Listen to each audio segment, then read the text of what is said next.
It's simple fucking math, man. I don't know why we make it seem like it's rocket science when these artists are complaining about their album going triple styrofoam. Yeah, nigga, you flopped. Okay? Now, you could blame the label all you want, but you need to look in the mirror and say, nigga, why am I not hot no more? Now, let me tell you this, right?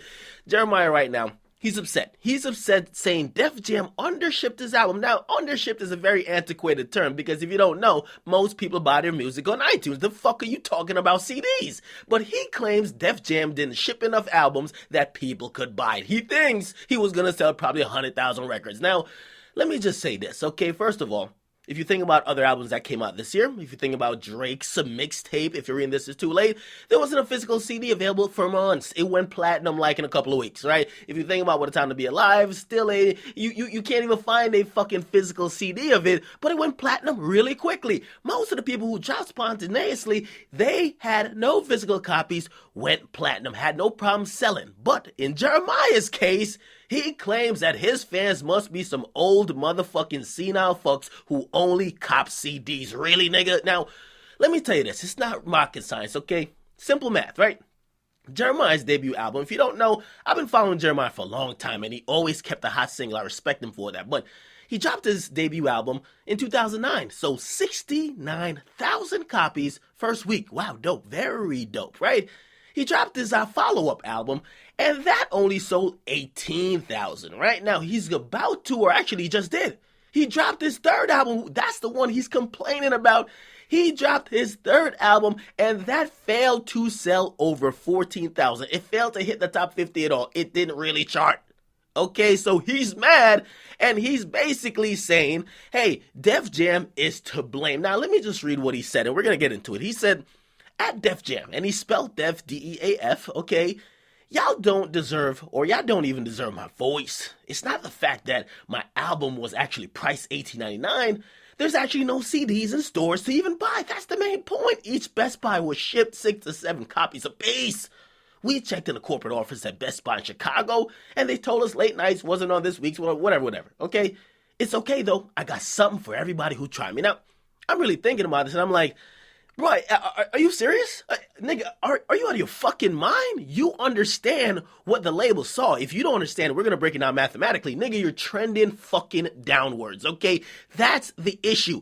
They know you're not going to sell over 18,000. You sold that last time. You're going fucking down. They're looking at the numbers. They're saying, Jeremiah, yeah, people are rocking with the singles. They're buying that, but they're not fucking interested in an album. Now, here's the problem, right? We got a bunch of people. They're actually mad at their label. Let's think about who's mad. We got August Alsina. He's blaming his album, his record label, Def Jam. Also Def Jam in this situation as well. So we got August Alsina, Jeremiah, B.O.B., and we have Waka Flocka. Now, first and foremost, you should kind of get that none of those names are really fucking superstars, okay? They're not jumping off the page if you see them in a fucking, like, liner notes, okay? Here's the thing, right? None of those guys, and of course, and there's probably some August Alsina fan girl like, oh, what, August?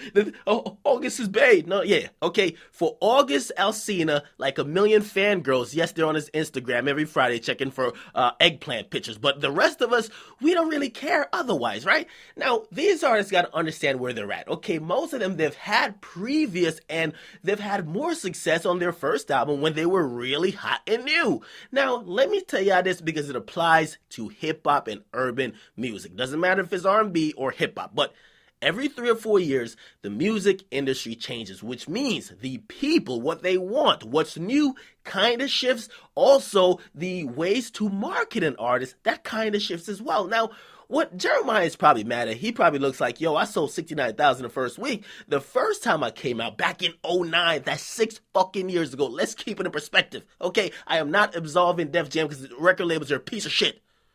But let's keep it in perspective. You sold 69,000 records first week. You thought you were going to go up. You've been going down. Okay.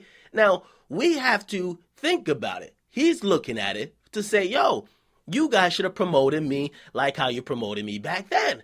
Now, I will tell you this. There's no record label that wants to put out a fucking album that flops.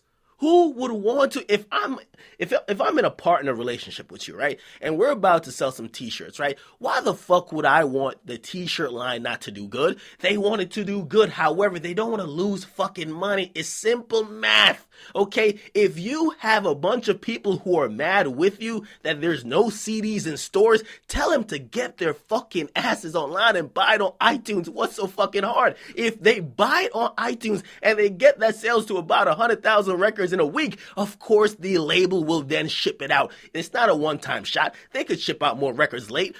Listen, they could ship out more records after the fact, but they gotta realize that someone cares, not only fucking you. What's so hard for these niggas to understand? Now, we could blame the record labels all day, right? These niggas signed to a record label. They have no idea about marketing and promotion, right? The record label sold them on a lie and a dream, right? Of course, it worked for one album. Then after, it's not working. It's not fucking working. Get back to the drawing board. Either get out that contract or you need to tell them that, yo, you guys need to attack different avenues because paying radio a bunch, paying TV a bunch, it ain't fucking working. Get me hot by any means necessary. But in most of these cases, the record label is saying, listen, we're trying. We are trying. Okay, maybe we're not breaking our back, but we're trying because we don't want you to flop. Okay? Now, that's just what it is. So I have to say, man, listen, if your excuse for flopping and you sold under 14,000 records, you might be in Troy Avenue category, all right? You might be in his range. You cannot come to me with a complaint that you were under shipped. That would have worked 10 years ago when people were buying CDs. Now people are streaming it on iTunes, okay? Get the fuck on out of here. And I still love all your songs because, Jeremiah, you make some great motherfucking music. It's always in the club. I love it, okay? But for whatever reason, you're one of those artists, maybe like Flow Rider, right? Where your big singles don't translate to album sales. That's just what it is, bruh. Unfortunately, that's just what it is. Get a comment box, what you guys like. Definitely subscribe to Akademiks, man. All these artists, and we're going to see more, they're going to be complaining about their label because the labels are clueless, okay? They're not hot as they used to be. And in hip-hop, in just the urban world, it's like, bruh, you're old. Get out of here. We're fucking with the new. It's your boy, Akademiks, man. I'm out.